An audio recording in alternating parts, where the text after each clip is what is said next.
Salam alaikum, chers frères et sœurs en islam, nous sommes heureux de vous accueillir sur cette chaîne dédiée à la réflexion spirituelle et à l'exploration des enseignements profonds de notre foi. Si vous êtes nouveau parmi nous, nous vous invitons à vous abonner et à activer les notifications afin de ne manquer aucun de nos prochains partages. Chaque vidéo est une occasion d'approfondir notre compréhension de la sagesse divine, de renforcer notre foi et d'unir nos cœurs dans le chemin de la paix intérieure. N'oubliez pas de partager cette chaîne avec vos proches pour qu'ensemble, nous puissions grandir dans la lumière de l'islam. Soyez bénis et inspirés. La lumière du prophète Muhammad, que la paix et les bénédictions d'Allah soient sur lui, venait à peine de s'éteindre que l'ombre du doute s'étendait déjà sur la communauté. Un seul mot brûlait toutes les lèvres, qui allait désormais guider les musulmans. L'islam venait de conquérir les cœurs et les terres, mais il devait maintenant affronter son premier défi interne. L'âme du prophète, que la paix et les bénédictions d'Allah soient sur lui, venait de retourner à son Seigneur, et derrière lui, une Oumma orpheline, suspendue entre espoir et incertitude. Le tumulte du deuil laissa place à une tension palpable. Certains voyaient en Ali, cousin et gendre du messager, que la paix et les bénédictions d'Allah soient sur lui, le digne héritier de cette mission, tandis que d'autres estimaient que le leadership devait être confié à la communauté dans son ensemble. Mais le temps pressait.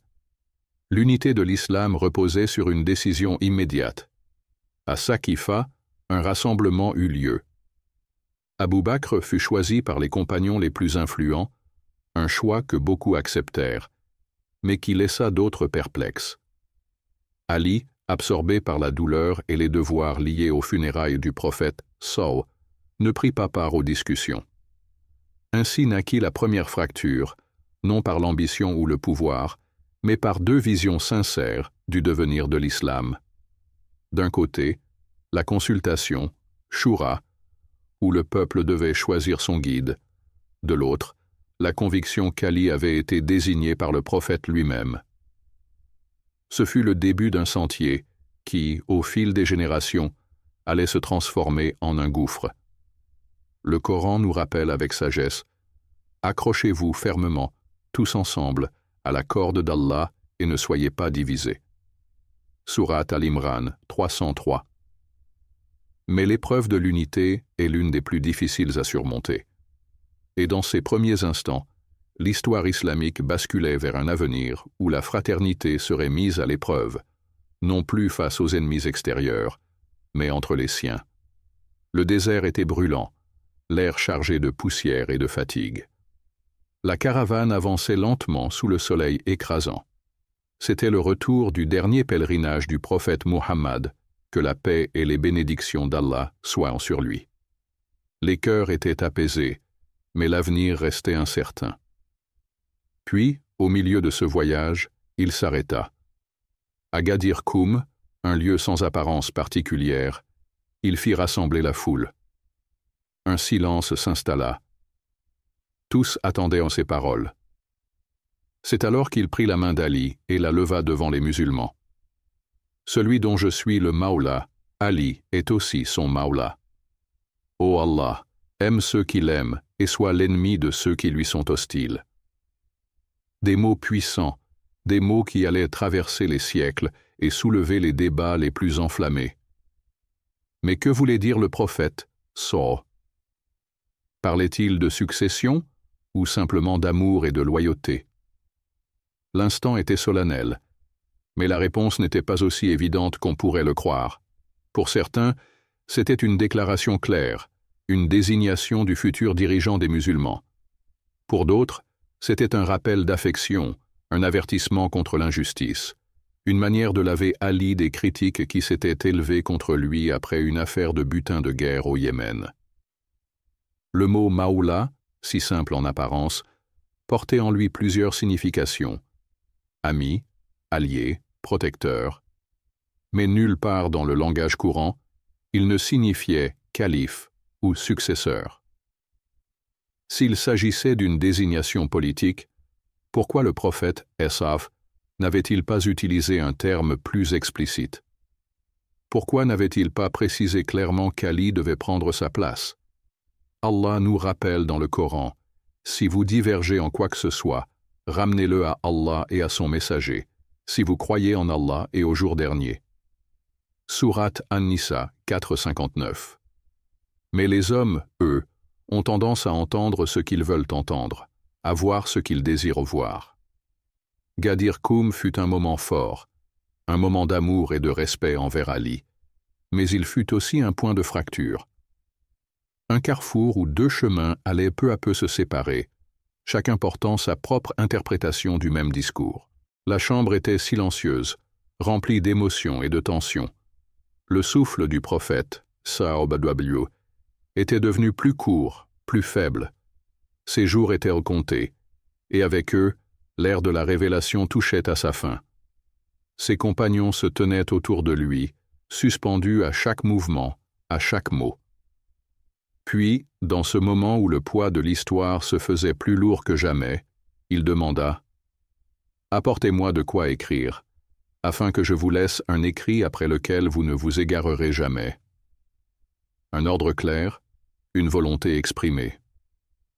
Pourtant, ce fut là que surgit la discorde. Certains parmi les compagnons hésitèrent. Était-il dans un état de faiblesse qui altérait son jugement? D'autres insistèrent pour lui obéir immédiatement. La discussion enfla. La pièce se remplit de murmures et d'avis contradictoires. Le prophète, que la paix et les bénédictions d'Allah soient sur lui, voyant cette dispute s'installer en sa présence, choisit finalement de les renvoyer, mettant fin à la demande. Il ne réitéra plus jamais cet ordre. C'est ici que l'histoire se divise.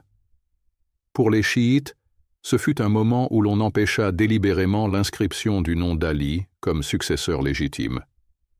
Pour les sunnites, l'attitude du prophète, que la paix et les bénédictions d'Allah soient sur lui, montre qu'il ne considérait pas cela comme une obligation, laissant ainsi la communauté prendre elle-même en charge son avenir.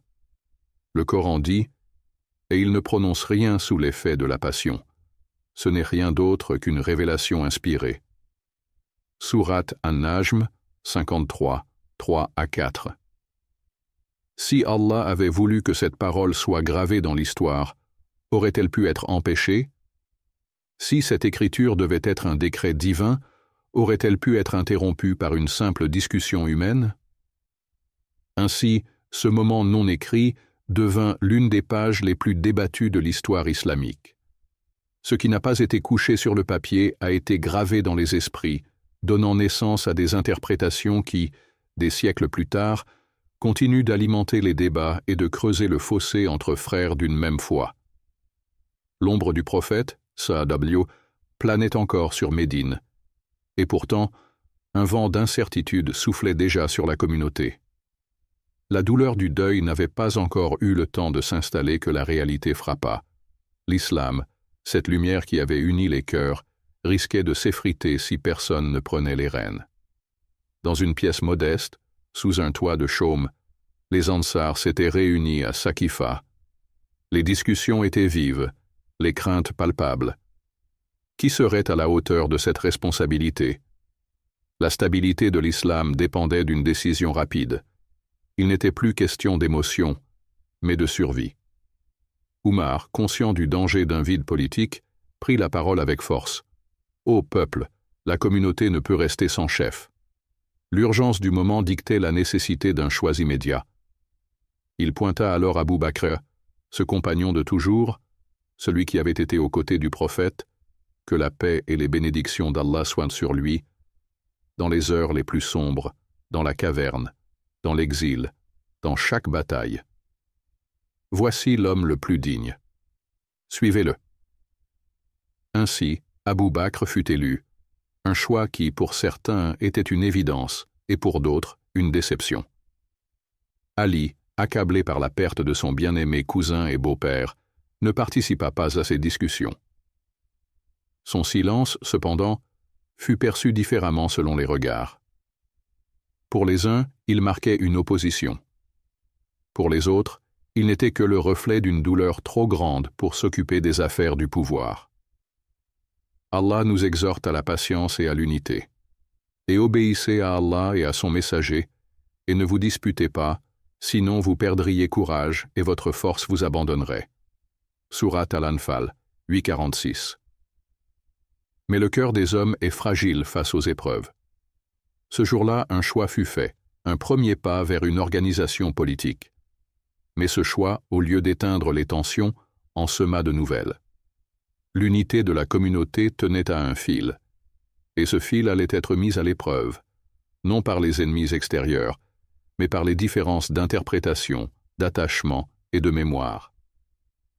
L'islam s'étendait comme une marée irrésistible, portant la parole d'Allah aux confins du monde. Sous le califat d'Uthman, les terres de l'islam s'agrandirent au-delà de l'imaginable, l'Afrique du Nord, la Perse, l'Asie centrale. Mais derrière cette prospérité apparente, un feu couvait. Uthman était un homme pieux, doux, généreux. Il avait copié de sa propre main les versets du Coran. Il pleurait en prière. Il donnait sans compter pour la cause d'Allah. Pourtant, il était aussi un homme entouré, influencé.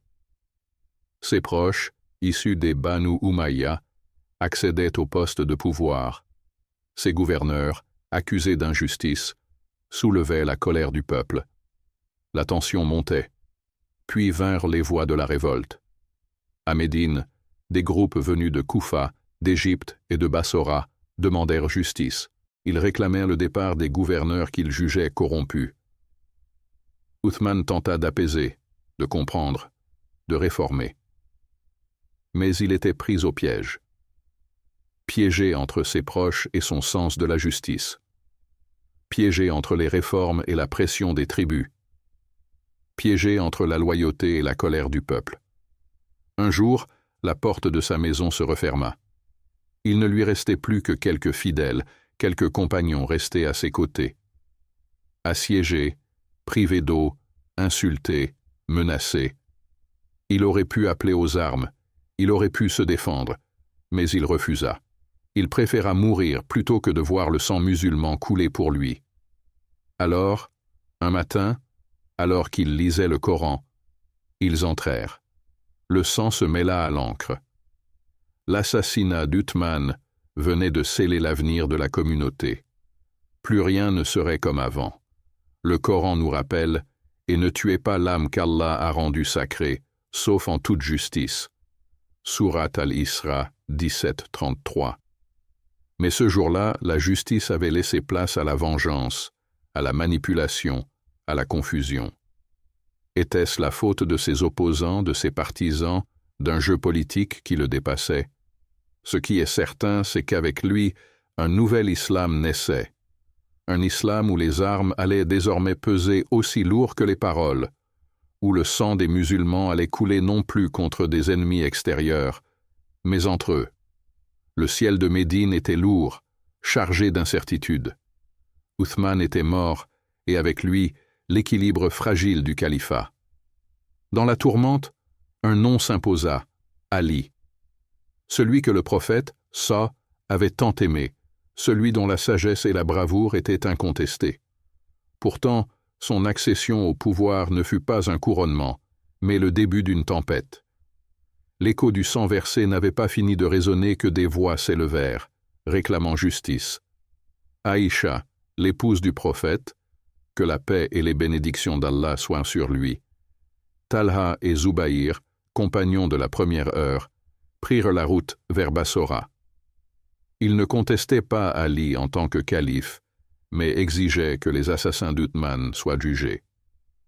Ali, lui, savait que la situation était plus complexe. Le chaos régnait encore, et agir trop vite risquait d'embraser l'Oumma tout entière. Le destin voulut que les deux camps se rencontrent. Ils parlèrent.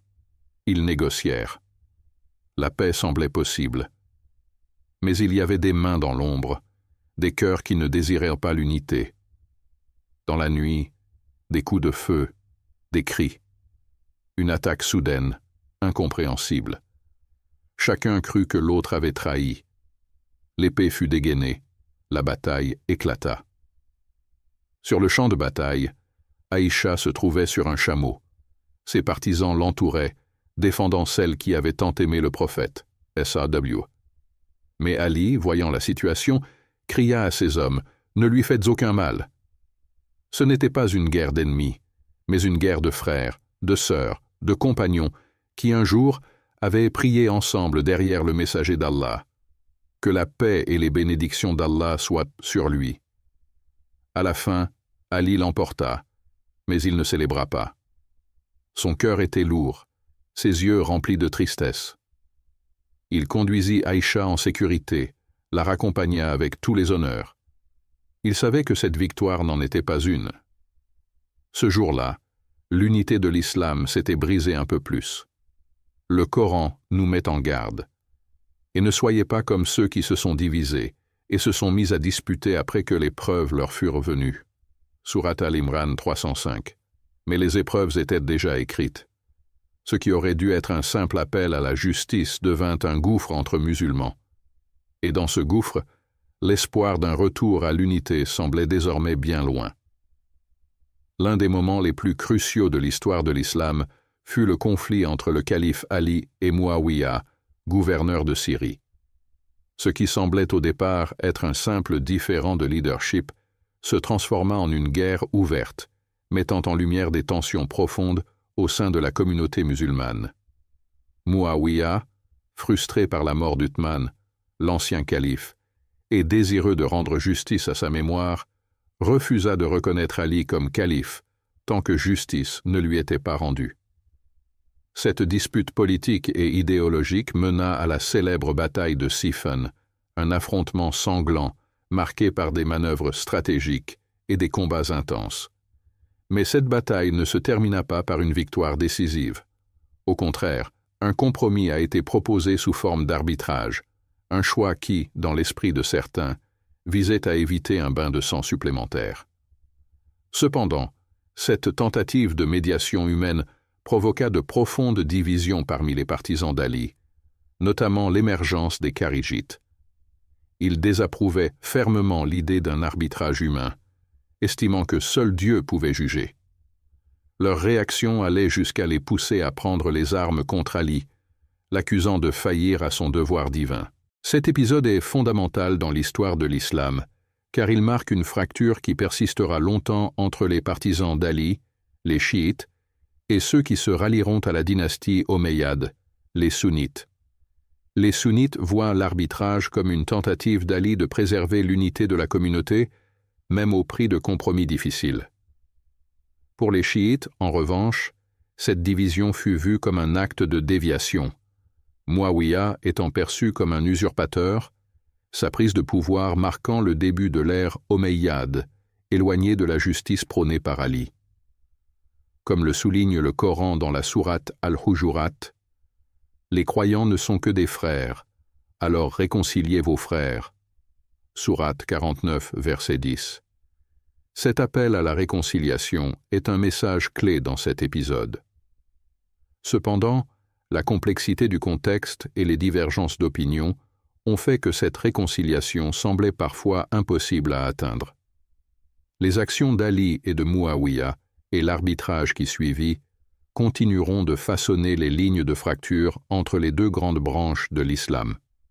L'assassinat d'Ali, survenu en 661, fut un tournant décisif dans l'histoire de l'islam, marquant non seulement la fin du califat Rashidoun, mais aussi le début d'une nouvelle ère sous la dynastie omeyyade.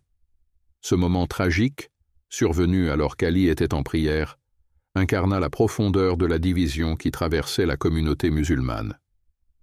L'assassin, un kharijite, agit par conviction idéologique, croyant que la gouvernance d'Ali, après l'arbitrage de Siffin, était un acte d'impiété. Pour les partisans d'Ali, cet assassinat fut un acte symbolique de la trahison envers un calife divinement désigné. La mort d'Ali marqua non seulement la fin d'une ère de leadership direct et spirituel, mais aussi le début de l'exclusion de sa lignée. Ce fut le prélude à l'ascension de Muawiyah, un homme de pouvoir qui, après avoir longtemps contesté le califat d'Ali, réussit à imposer son autorité. Muawiyah se proclame calife établissant une dynastie héréditaire qui marquerait la transition de l'islam d'un système de califat choisi à une monarchie. Cet événement est perçu différemment selon les perspectives des sunnites et des chiites. Pour les sunnites, l'avènement de Muawiyah symbolise une stabilisation politique après une période de troubles et de division. Muawiyah, en consolidant son pouvoir, réussit à unifier le monde musulman sous une seule autorité, permettant ainsi à l'empire islamique de se développer et de s'étendre davantage. En revanche, pour les chiites, l'assassinat d'Ali représente la trahison d'un héritage prophétique. Ils voient dans la montée des Omeyyades non seulement un bouleversement politique, mais aussi une injustice spirituelle. Leur vision est nourrie par l'idée d'une persécution des descendants du prophète, dont Ali et ses fils faisaient repartie. Ils considèrent que l'émergence de la dynastie Omeyyade a écarté injustement ceux qui étaient destinés à diriger l'Oumma en raison de leur proximité avec le prophète. Ce sentiment est renforcé par le verset du Coran qui dit « Allah a promis à ceux d'entre vous qui croient et accomplissent de bonnes œuvres qu'il les fera régner sur la terre comme il a fait régner ceux qui étaient avant eux. » Sourate 24, verset 55. Les chiites interprètent ce verset comme un soutien divin aux descendants d'Ali, ce qui rend la déviation du califat vers les Omeyyades encore plus perçue comme une injustice. La lutte pour le pouvoir, marquée par l'assassinat d'Ali, continue de résonner à travers l'histoire comme un symbole des tensions entre héritage spirituel et ambition politique. Les compagnons du prophète Muhammad sallallahu alayhi wa sallam sont les figures centrales qui ont façonné les premiers pas de l'islam. Chacun d'eux, porté par un amour profond pour la vérité, cherchait à préserver l'islam selon sa propre compréhension et ses convictions. Ces hommes et femmes étaient imprégnés de la foi en Allah et étaient motivés par un désir sincère d'appliquer les enseignements du prophète. Pourtant, malgré cette dévotion commune, des divergences d'opinion et des différences d'interprétation sur des questions juridiques et politiques ont émergé au sein de la communauté. Dans la tradition sunnite, ces divergences sont vues non comme des luttes de pouvoir, mais comme des manifestations légitimes d'ijtihad, c'est-à-dire des efforts d'interprétation des textes sacrés et des pratiques du prophète. L'ijtihad est une forme de raisonnement intellectuel respectée dans l'islam, permettant à chaque savant de donner son avis sur des questions complexes tout en cherchant à se rapprocher de la vérité divine. Allah, dans sa sagesse infinie, n'a pas condamné les compagnons pour leurs erreurs de jugement, car leurs intentions étaient purement tournées vers le bien de la communauté musulmane. Comme il est dit dans la sourate Al-Imran, « Et si vous vous disputez sur quelque chose, renvoyez-le à Allah et au messager, si vous croyez en Allah et au jour dernier. » Sourate 3, verset 59. Ce verset rappelle que, même dans le cas des divergences, la référence ultime reste toujours à Allah et à son messager. Le prophète Muhammad, sallallahu alayhi wa sallam, dans sa sagesse, valorisait toujours la consultation, cherchant à réunir les différents avis pour le bien de la communauté. Il n'a jamais imposé une vision unique et a toujours laissé place à la réflexion et à la diversité d'opinions, tant que celle-ci respectait les principes de l'islam. Il est crucial, aujourd'hui plus que jamais, de nous rappeler de l'exemple des compagnons et de ne pas juger hâtivement leurs actions. Ces figures historiques ont vécu des moments de grande turbulence et de défis, mais leur engagement envers l'islam, leur foi et leur respect du prophète restent inébranlables.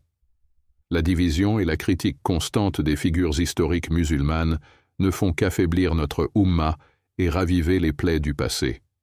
Nous devons nous concentrer sur l'unité, comme le rappelle le verset de la sourate Al-Hujurat. Les croyants ne sont que des frères, alors réconciliez vos frères. Sourate 49, verset 10. L'unité de la communauté est un principe fondamental du message islamique. Les divergences, qu'elles soient théologiques, politiques ou juridiques, ne doivent jamais nous éloigner de notre but ultime, l'amour d'Allah, la pratique de la justice et la préservation de l'unité parmi les croyants.